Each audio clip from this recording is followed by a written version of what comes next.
Hello, myself Ashmita. I am studying BAMS and today I am here to represent this beautiful tree in front of you guys. इसका नाम है आरवत। इसे हम layman language में अमलतास कहते हैं। इसका लैटिन नेम है कैशिया फिस्टुला। इसकी फैमिली होती है सीजल पिनीसी फैमिली। हमारे आचार्य चरक ने इसे कंडूहन, कुष्ठघन, विरेचन और तिक्त स्कंद में डाला है। आचार्य सुश्रुत ने इसे आरगवद आदि, विरेचन आदि, श्यामा आदि गण में डाला है। इसका इंग्लिश नेम होता है परगिन केशिया। कई नामों से जानते हैं जैसे कि राजोरस, because this trees looks so beautiful. इसे हम आरगवद इसीलिए कहते हैं because it eliminates diseases from its remedy. इसे हम कृणिकार कहते हैं because this flower are arranged in an inflorescence. इसे हम कृतमाल भी कहते हैं because these flowers are arranged in a garland like projection. इसे हम चतुरंगुल कहते हैं बिकॉज जो इसकी लीव्स होती हैं उनका साइज ऑलमोस्ट 4 अंगुल होता है। इसका स्वरूप कैसा होता है? ये जो वृक्ष होता है ये 25 से लेके 30 फुट तक ऊंचा होता है। इसके जो पत्र होते हैं वो 4 से लेके 7 इंच तक लंबे होते हैं और लटवाकार मीन्स ओवल शेप्ड होते हैं। जो इसके पुष्प होते हैं वो येलो कलर की होती हैं, पीले रंग के, और मंजरियों में लगते हैं, लाइक गुच्छों में लगते हैं। वो नुकीली होती है और अपक्व अवस्था में ग्रीन कलर की होती है, लेकिन पक्व अवस्था में ये ब्लैक कलर की हो जाती है। इसकी और दृढ़ होती है, मजबूत होती है। इसके जो अंदर होते हैं 25 से लेके 100 तक बीज होते हैं जो कि फल मज्जा से ढके हुए होते हैं।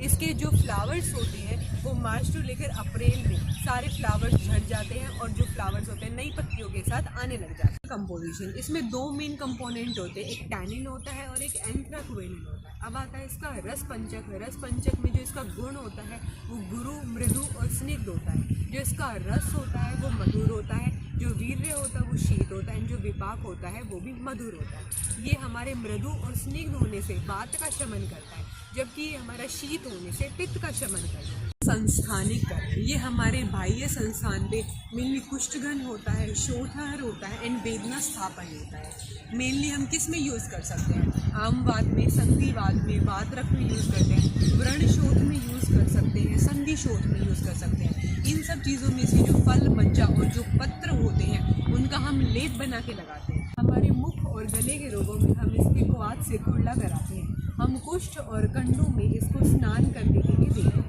अब आता है हमारा आभ्यंतर संस्थान में, नाड़ी संस्थान में ये वातहर का काम करता है। हमारे पाचन संस्थान में ये स्त्रंचन का काम करता है। मीन्स हमारे जो कोष्ठ में, हमारे एब्डोमेन में जो मल चिपके हुए हैं उनको बाहर निकालने का कार्य करता है। हम इसे आरूचि में, उदावरत में, इन एक्सेट्रा रोगों में हम इसे दे सकते हैं। अब आता है रक्त व संस्थान में हमारा हृदय होता है। शोथर रोग में जैसे कि हम हृदय रोग में, वातरक्त में, रक्तपित्त में इसका यूज़ कर सकते हैं। अब आता है मूत्र व संस्थान। मूत्र व संस्थान में मूत्र होता है, मतलब कि यूरिन को बाहर निकालने वाला होता है। जैसे कि हम इसे मूत्र क्रश में यूज़ कर सकते हैं। त्वचा में हमारे दाह को, पुष्ट वगैरह कंडों को ये शांत करता है। संस्थान श्वसन संस्थान में कफ निस्सारक का काम करता है। मीन्स हमें इसे शुष्क कास में और श्वास कष्ट रोगों में दे सकते हैं। इसमें इसके पुष्पों का अवलेह बनाकर दिया जाता है। अब मेनली आता है इस प्लांट का कौन सा पार्ट यूज़ होता है? इसके फल मज्जा यूज़ होती है, इसके मूल त्वक यूज़ होते हैं मीन्स रूट बाग, इसके फ्लावर्स यूज़ होते हैं एंड इसकी लीव्स भी यूज़ की जा सकती हैं।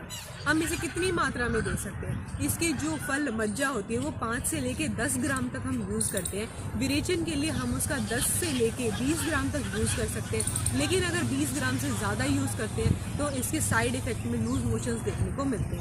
मेनली इसके योग कौन कौन से अवेलेबल है मार्केट में? आरगवद आदि तेल अवेलेबल है, आरगवद आदि पेय अवेलेबल है एंड आरगवद आदि अरिष्ट अवेलेबल होता है।